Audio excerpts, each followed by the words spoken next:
mundo ng tennis, mula sa pagiging world number 32, umakyat sa career high world number 29. Sa WTA rankings, si Filipina tennis ace Alex Ayala. Yan ay kasunod ng kanyang magandang performance sa mga sinalihang tournaments sa Middle East at United States.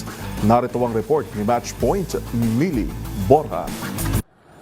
Patuloy ang pagangat ng Filipina tennis star na si Alex Ayala matapos umakyat sa world number 29 sa pinakabagong rankings ng Women's Tennis Association.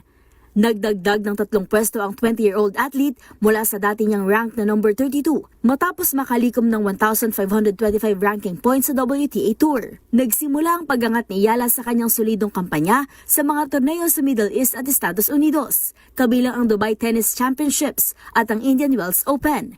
Sa Indian Wells, nakapasok si Ayala sa round of 16 bago siya natalo sa Czech player na si Linda Noskova. Susunod na sasalihan ni Ayala ang Miami Open, ikalawang leg ng tinatawag na Sunshine Double. Bilang 31st seed, magsisimula siya sa round of 64 matapos makatanggap ng first round bye. Magugunitang noong nakaraang taon sa Miami Open, umabot si Ayala sa semifinals matapos talunin ng ilang Grand Slam champions sa kanyang breakthrough run sa torneo.